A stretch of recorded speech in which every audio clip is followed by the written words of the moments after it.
Hello everyone, my name is James and welcome to Gosport Railworks. Today I'll be doing a review on the Farish Standard Class 4MT tank, and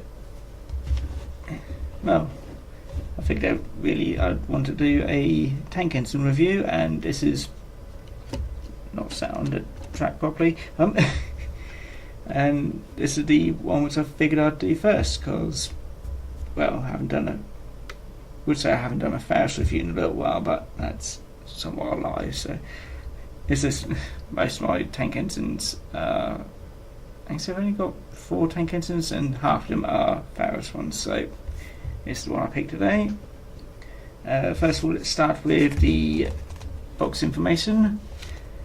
The product code is 372536 for the standard class 4MT, running number 80119 in BR lined black with late press. Let's have a quick look at what's inside the box, which is, first of all, the box is the standard grey and Farish outer casing. Inside you get 2 bits of paper.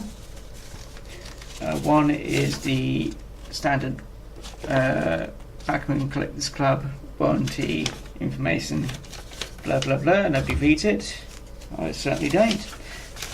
The inside is the one which is actually for this locomotive, which is first on one side is the exploded diagram, which tells you where all the bits and pieces go and how hopefully put them back together if you need to.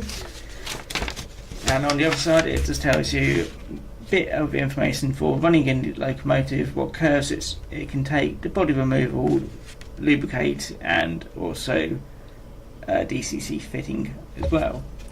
I'll quickly point out where the DCC chip is once I move that there. Quick zoom in. Sounds like there's a plane flying around outside. Quick see. There you go, just through the cab. There's a little bit of green, and that's DCC blanking plate. Although I haven't DCC chipped this one, I do plan to eventually. I might need to run it around a little bit more. Anyway, let's lower. Ooh, I said lower the light. There we go. Anyway, before all that, saying the model itself, let's have a quick look at what else is inside the box, which is the detail pack. What if I can get it out? There we go. Standard plastic container there, and on the inside you can quite easily see there's some route indicator discs, which are typical. There's some shovels, some spades, well, same difference really. I think there's some vacuum piping, some other gubbins which go on the end. I can never remember the names, but no alternative coupling included, but that's actually quite normal for Farish locomotives. So I'll quickly pop that away and we'll get onto the model. So there we go, that can live there. Anyway, onto the model itself. First of all, it's all in black, which is typical for a standard class locomotive from British Railways. It is lovely. It has got a lovely lining. The coal inside the bunker is fairly basic, but it works, and it's pretty much the typical stuff which you get from back on locomotives. The cab unfortunately does not have any detail on the inside, but it is enclosed and you're not really going to be seeing much of the inside when it's running. So for what you can see, it's pretty much well enough. Just going to get my scales ready because I do want to weigh this and tell you how much it weighs. The running gear, I forgot about that. The running gear is quite detailed and runs smoothly.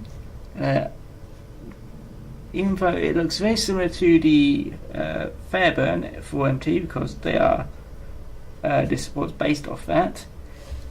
This model, however, does have one difference in how it's designed, in that the rear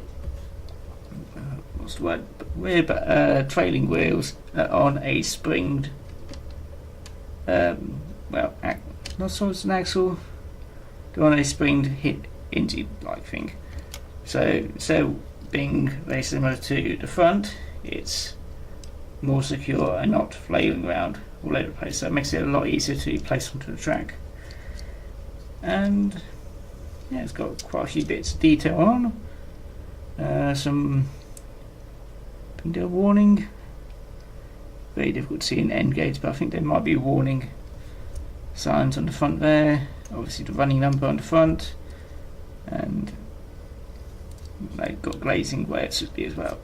Anyway, let's have a quick look at see how heavy this locomotive is. It does feel quite heavy in my fingers, and it's just shy of 60 grams. It's exactly 58.9, which makes about the same weight as my N class, roughly, which is actually a bit heavier, but it is a tender locomotive, so that should be heavier. And yes, some more of those warnings on the top there. Most of the detail is plastic. I think all the metalwork is inside, and apart from the valve gear and all that lot. And it's quite nice. The bottom, unfortunately, is quite basic, but for an N-gauge model, this is actually quite average. Feels like the weight, there's some weights behind the tanks, but that's all to improve the traction.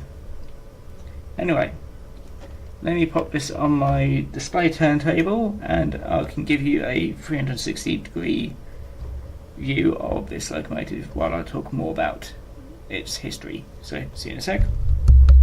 The British Railways Standard Class 4 tank was a class of steam locomotive of the 264 wheel configuration built within the 1950s.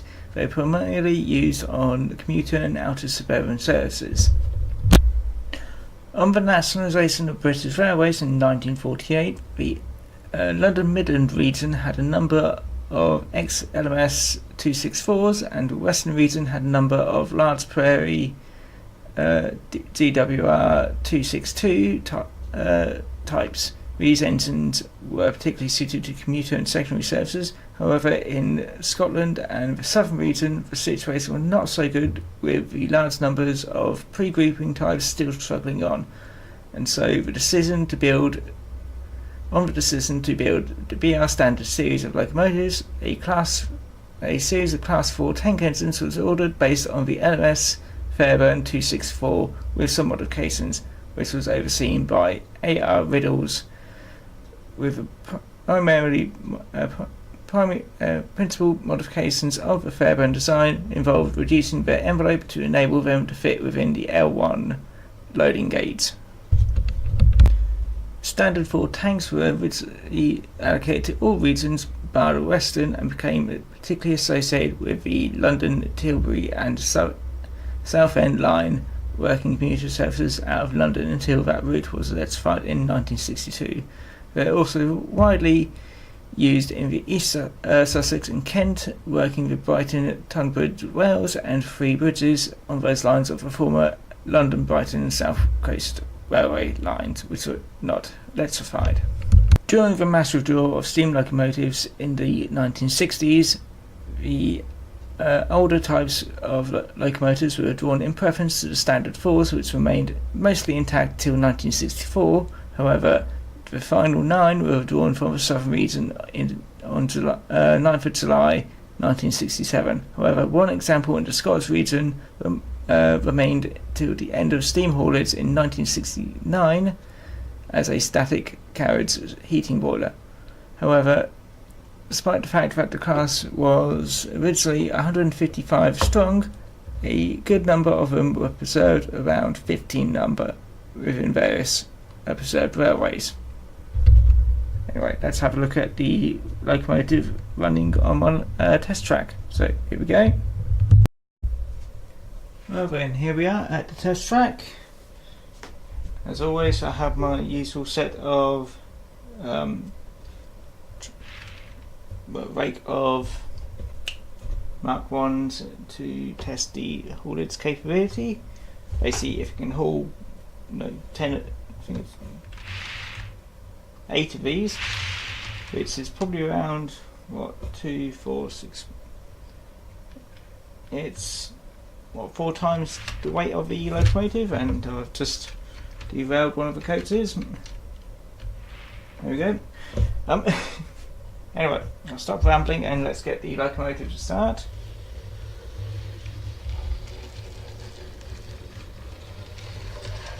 Let's do a gentle pace to begin with. I have cleaned the track, but I think I've still got a few iffy bits over there. Get her up to a bit of speed.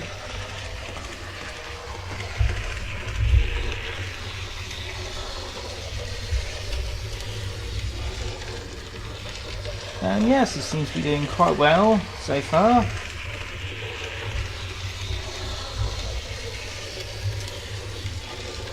This is on first radius, where it's not really designed to run, but as you can see, there's no problems. Let's just slow it in reverse. Slow it down a little first.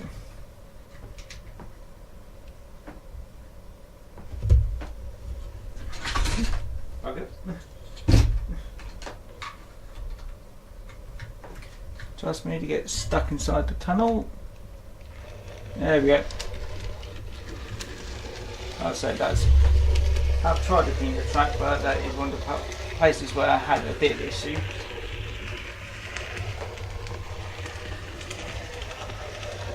There we go. I don't like running engines a bit, too fast in reverse. So I can't remember if I mentioned it earlier, but she does have NEM pockets. I may have mentioned it, or that might have been a different take. Anyway, let's get her onto the outside line.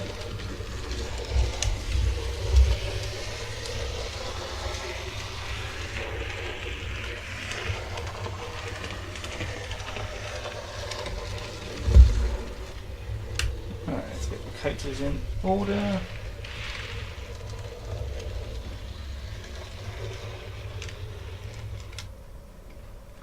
Seems like it's connected. This is 4 times her weight, and already there's no issues. No issues at slow speed. This is a little bit faster. There we go.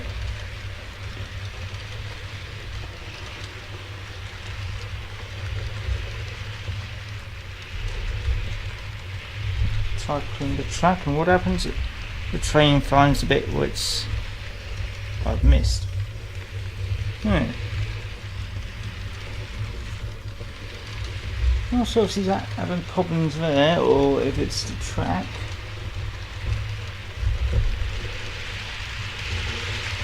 Get up to a decent speed.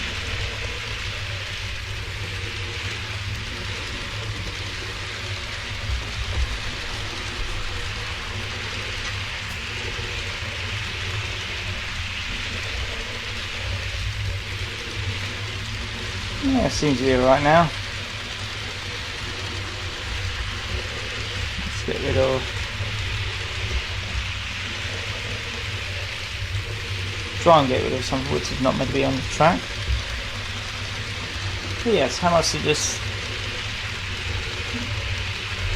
lovely engine cost me? There we go. If I remember right, it's about £101 and some odd pence, which no one really remembers, especially not me. So it's about the same price as what my N class cost me, and it can pull about the same weight really. However, unlike the N class, which has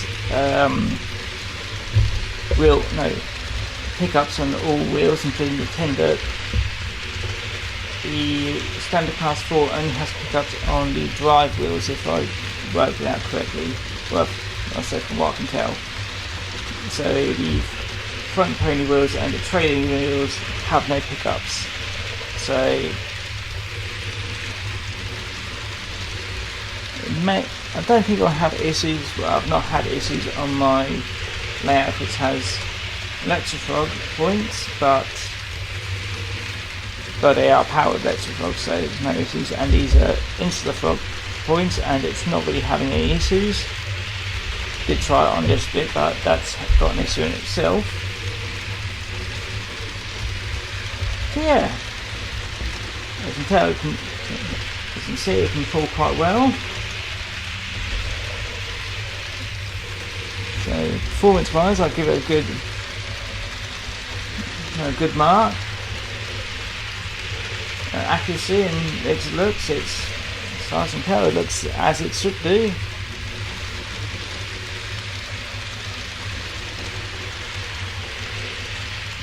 Pricing-wise, it's about standard for this weight of locomotive. Well, size of locomotive, I mean. More things that shouldn't be on the layout. There's definitely something wrong with this part of the track.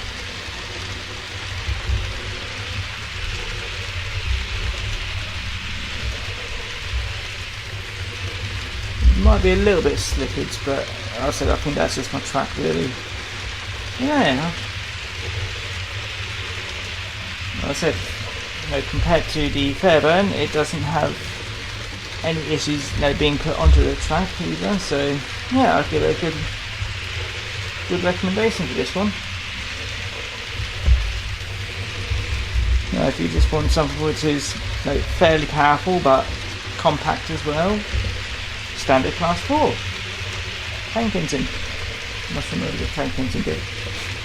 Because there is another standard class 4, but that's the tender, and I've not got one of them yet, but I'm waiting for them to fix the tender. Well, for one of them anyway. Yeah. Anyway, listening to James from Gosport Railworks, and I hope you enjoyed the review. And I'll see you again next time. But right now, let's see if we can get a nice soft bit. That's very nice, so let me go. Zoom in a little bit.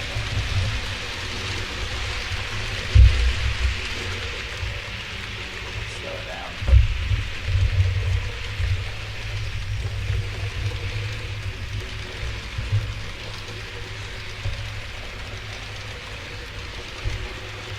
I really should do something like this layout.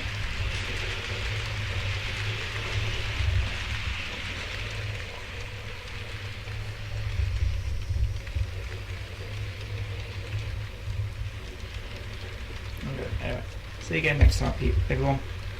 Bye bye.